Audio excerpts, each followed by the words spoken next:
जय हिंद। आप ऐसे ही सपोर्ट करते रहें। ये टीसीएस सीरीज चल रही है जो कि बहुत ही इंपॉर्टेंट है। सभी क्वेश्चंस बहुत ही इंपॉर्टेंट है, इसलिए आप ध्यान से देखेंगे और वीडियो को लास्ट तक जरूर देखें। तो आइए शुरू करते हैं। माओरी लोग निम्न में से किस देश के निवासी हैं? किस देश के निवासी हैं माओरी? न्यूजीलैंड। पूछा जाता है माओरी किस देश की जनजाति है? तो न्यूजीलैंड की। एक क्वेश्चन आता है मसाई। मसाई किस देश की जनजाति है? तो केन्या। भारत छोड़ो आंदोलन के दौरान गांधी जी ने करो या मरो का नारा किस स्थान पर दिया था? तो बॉम्बे में। देखिए, भारत छोड़ो आंदोलन 8 अगस्त 1942 को मुंबई के ग्वालियर टैंक मैदान में इसकी घोषणा की गई थी और इसके सुबह ही 9 अगस्त को 9 अगस्त 9 अगस्त को ऑपरेशन जीरो, देखिए जीरो, ऑपरेशन जीरो चलाया गया, जिसके तहत क्या किया गया कि जो जो आंदोलन के बड़े बड़े नेता थे, महात्मा गांधी, जयप्रकाश नारायण, इन सभी को गिरफ्तार कर लिया गया। और एक क्वेश्चन पूछा जाता है कि जो ऑपरेशन जीरो के तहत महात्मा गांधी को गिरफ्तार करके कहाँ रखा गया था? तो आगा खां पैलेस, आगा खां, पुणे के आगा खां पैलेस में। भारतीय राष्ट्रीय कांग्रेस का प्रथम अधिवेशन कब हुआ था? कब हुआ था प्रथम अधिवेशन? 1885। कहाँ हुआ था? मुंबई, मुंबई में। और इस अधिवेशन की अध्यक्षता किसने की थी?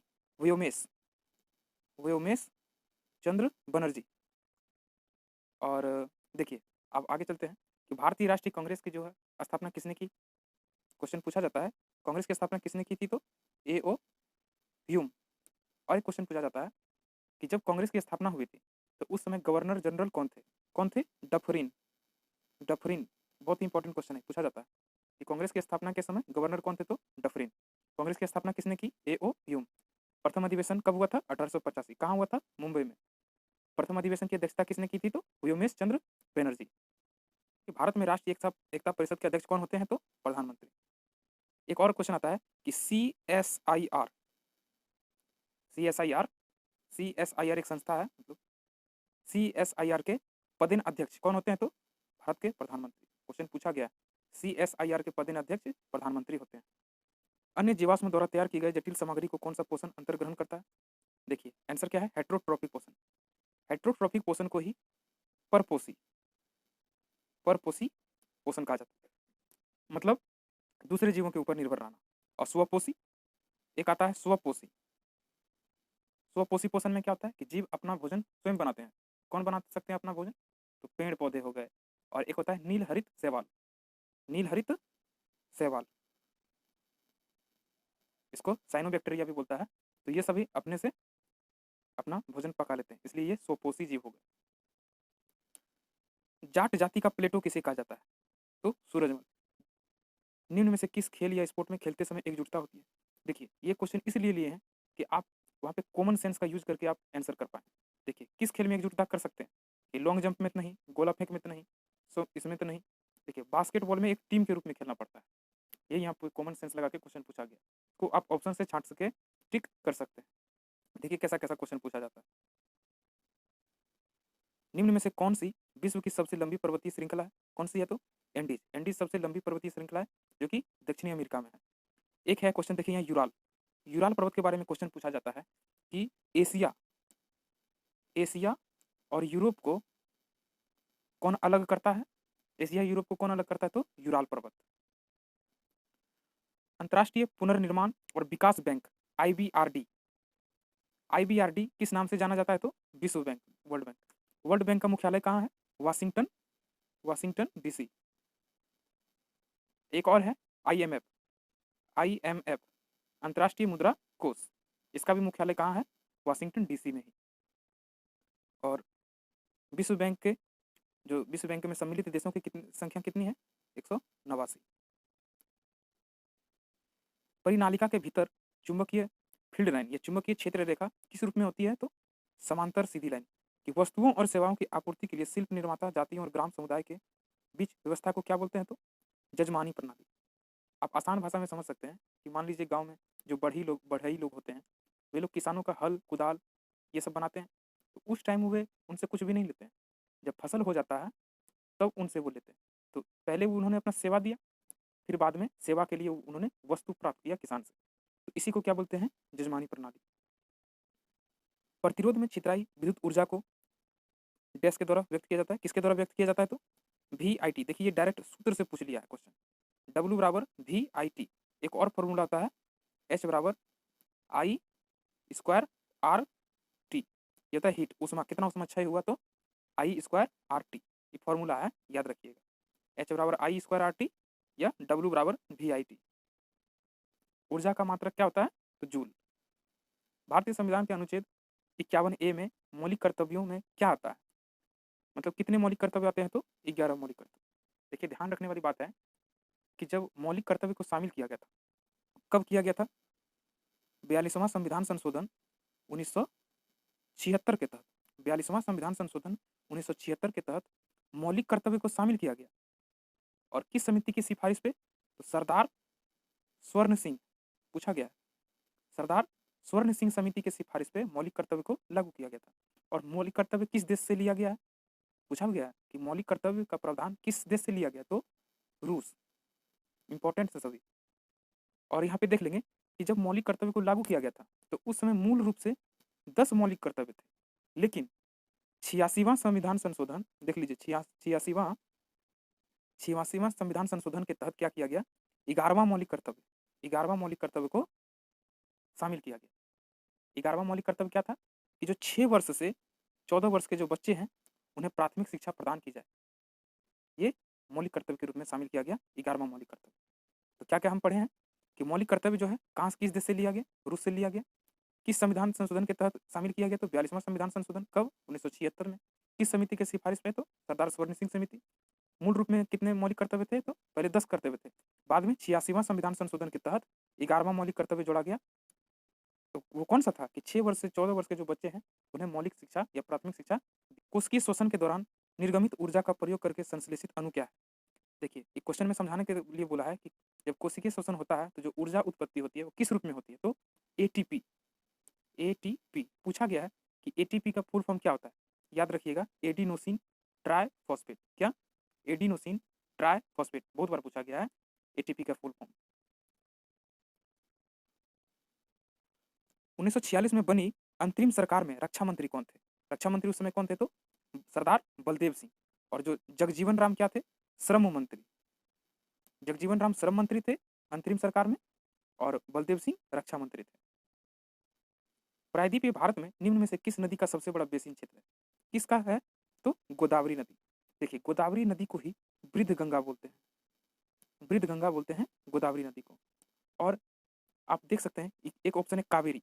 तो कावेरी नदी पे ही शिव समुद्रम जलप्रपात बना हुआ। शिव समुद्रम जलप्रपात पूछा गया है कि शिव समुद्रम जलप्रपात किस नदी पे है? तो कावेरी नदी पे। देखिए नर्मदा से हम पढ़ेंगे कि नर्मदा पश्चिम की ओर बहती है नदी। पूछा गया है कि कौन सी नदी पश्चिम की ओर बहती है? तो नर्मदा और ताप्ती। ताप्ती नदी और नर्मदा नदी जो है पश्चिम की ओर बहती है। और ये दोनों नदियां एस्चुरी एस्चुरी का निर्माण करती हैं। ये भी पूछा गया है कि कौन सी नदियां एस्चुरी का निर्माण करती हैं? तो नर्मदा और ताप्ती।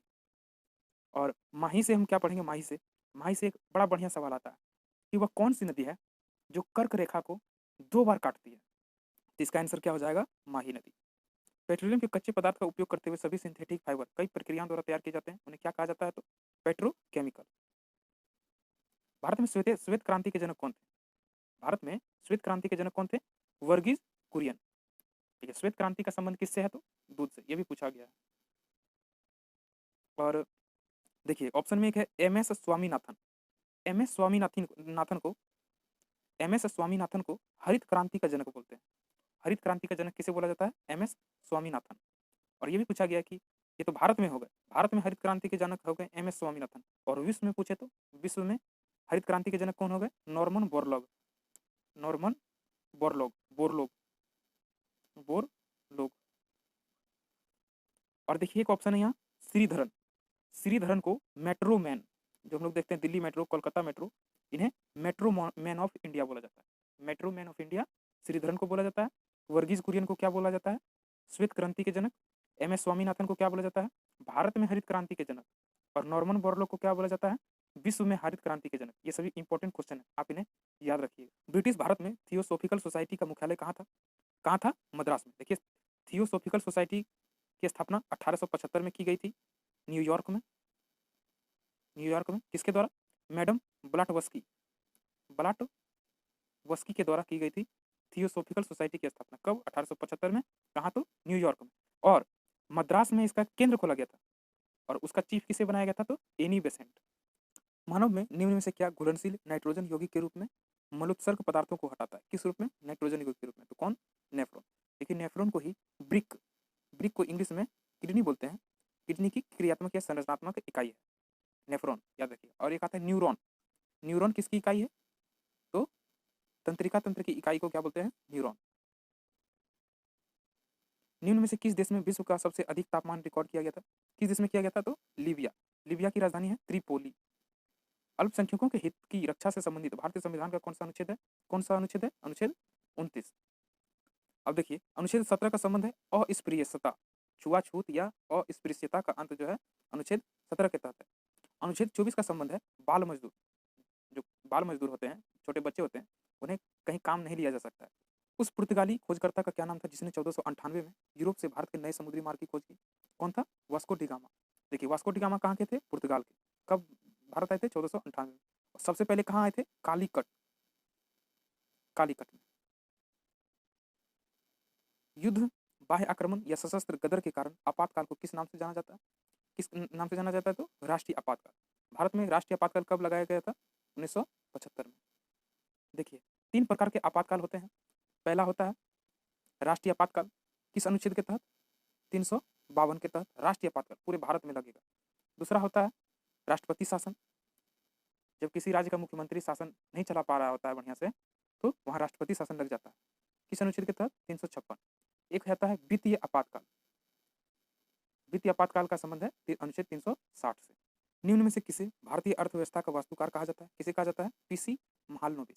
देखिए जो दूसरा पंचवर्षीय योजना था, दूसरा पंचवर्षीय योजना जो था, उनका जो मॉडल तैयार किया था इन्होंने ही तैयार किया था, पीसी महालनोबिस। पूछा जाता है कि दूसरा पंचवर्षीय योजना को किस मॉडल के नाम से जाना जाता है? तो महालनोबिस मॉडल। भारतीय संविधान के अनुच्छेद 280 में वित्त आयोग के लिए किस रूप में प्रावधान है? देखिए सबसे पहले याद रखिए कि अनुच्छेद 280 का संबंध किससे है? तो वित्त आयोग से। वित्त आयोग कैसी संस्था है? अर्ध न्यायिक निकाय। जोग प्रपात किस नदी पर है? किस नदी पे है? शरावती नदी। जोग जलप्रपात कहाँ, किस राज्य में है? तो कर्नाटक। इसी से एक क्वेश्चन पूछता है कि सरवन बेलगोला, सरवन बेलगोला किस राज्य में है? तो कर्नाटक में है। यहीं पे मौर्य वंश के संस्थापक कौन थे? चंद्रगुप्त मौर्य। चंद्रगुप्त मौर्य जो थे, मौर्य वंश के संस्थापक, उनकी मृत्यु सरवन बेलगोला में ही हुई थी। निम्न में से किस खेल स्पोर्ट में नेट की आवश्यकता होती है? ये भी देखिए कॉमन सेंस लगा के क्वेश्चन मारने वाला है। किस खेल में होती है? तो बैडमिंटन। देखिए ऑप्शन से छांट भी सकते थे इसको। चेस में नेट लगता है? नहीं लगता। कबड्डी में लगता है? नहीं लगता। खो खो, इसमें भी नहीं लगता। बच गया बैडमिंटन। तो ऑप्शन से छांट के मारिए, इसी को बोल। दक्षिण पूर्व एशिया की सबसे लंबी नदी कौन सी है? कौन सी नदी है? मिकांग नदी। देखिए बहुत इंपॉर्टेंट क्वेश्चन है। और साल्विन नदी, साल्विन नदी किस देश में बहती है? तो म्यांमार। म्यांमार को ही बर्मा बोलते हैं, वहीं पे साल्विन नदी बहती है। ये आमुर नदी, आमुर नदी रूस में बहती है। मधुमक्खी के पालन को क्या बोलते हैं? तो एपीकल्चर। देखिए यहाँ एक ऑप्शन है वर्मी कल्चर। वर्मी कल्चर का संबंध है केंचुआ पालन से। केंचुआ, इसे किसानों का मित्र भी बोला जाता है। पूछा गया क्वेश्चन में कि किसानों का मित्र किसे बोला जाता है? तो केंचुए को। सेरीकल्चर, सेरीकल्चर का संबंध है रेशम पालन, रेशम उत्पादन।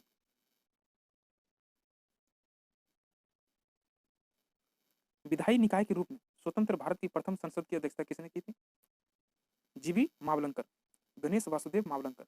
देखिए क्वेश्चन को आसान घुमा के जरा पूछ दिया है। पूछा है कि जो लोकसभा हुई थी, लोकसभा के पहले स्पीकर कौन थे? लोकसभा के पहले अध्यक्ष कौन थे? तो जीवी मावलंकर। आपातनी जनजाति भारत के किस प्रदेश से संबंधित है? तो अरुणाचल प्रदेश। बंगाल और बिहार में 1793 में अस्थायी बंदोबस्त किसने प्रारंभ किया था? किसने किया था? Lord Cornwallis. लॉर्ड डलहौजी किसके लिए जाने जाते हैं? तो हड़प नीति, हड़प नीति के लिए जाने जाते हैं लॉर्ड डलहौजी। कब हड़प नीति किया था? प्रतिपादन 1848 में। इसके तहत किसको हड़पा गया था सबसे पहले? सतारा। वारेन हास्टिंग, वारेन हास्टिंग को क्या बोला जाता है? भारत के पहले गवर्नर जनरल। ध्यान रखिए भारत के पहले governor general Warren Hastings. Lord Canning के बारे में क्या है?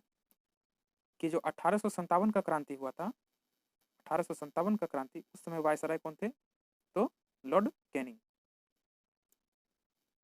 अपने घटक रंगों में सफेद प्रकाश के विखंडन को क्या बोलते हैं?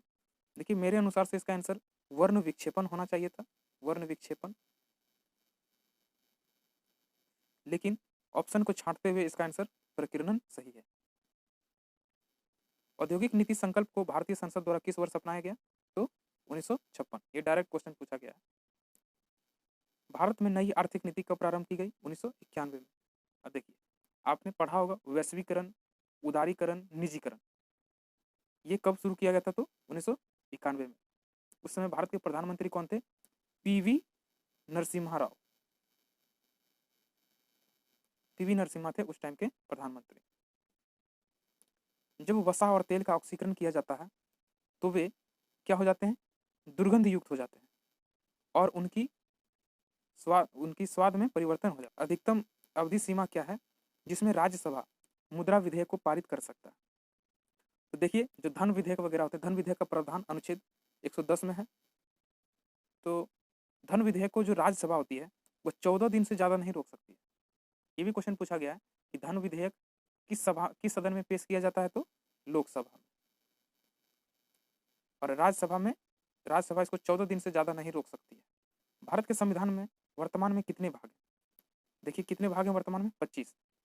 देखिए मूल रूप से पूछेगा तो 22 भाग होगा। देखिए ऑप्शन में 22 नहीं दिया है, 22 देता तो क्वेश्चन इधर से गलत हो जाता है।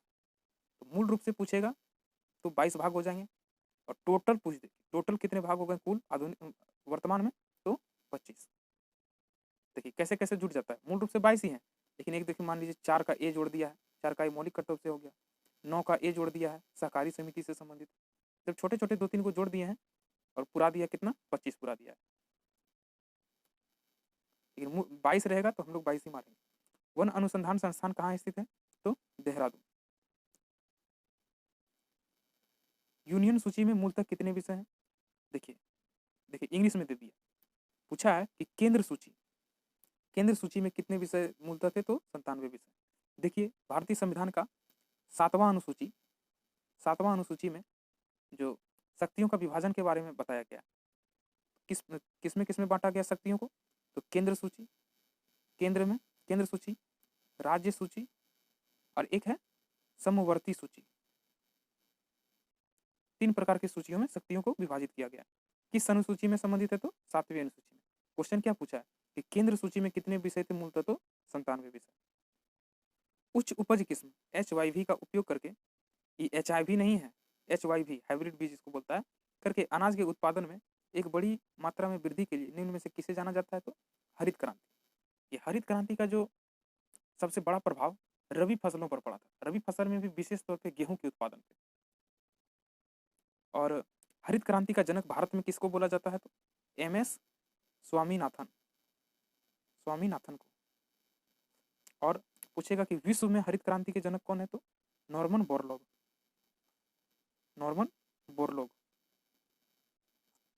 तो वीडियो को लास्ट तक देखने के लिए आपका धन्यवाद। देखिए नौकरी आपको लेना है तो आपको थोड़ा मेहनत तो जरूर करना पड़ेगा, इतना आसानी से तो आजकल जॉब मिलता नहीं है, तो आप थोड़ा सा मेहनत कीजिए। ध्यान से देखिए, जीके सेक्शन में बहुत कोई को प्रॉब्लम होता है, मैथ रीजनिंग तो आसानी से बन जाता है, मैथ रीजनिंग में आप प्रैक्टिस कीजिएगा बन जाएगा, लेकिन जीके का कोई अंत नहीं है। तो सब जीके को तो हम लोग नहीं पढ़ सकते हैं, तो जो इम्पोर्टेंट जीके है, जो प्रीवियस ईयर के जीके हैं, उन्हें ही हम पढ़ेंगे। तो मिलते हैं नेक्स्ट वीडियो में।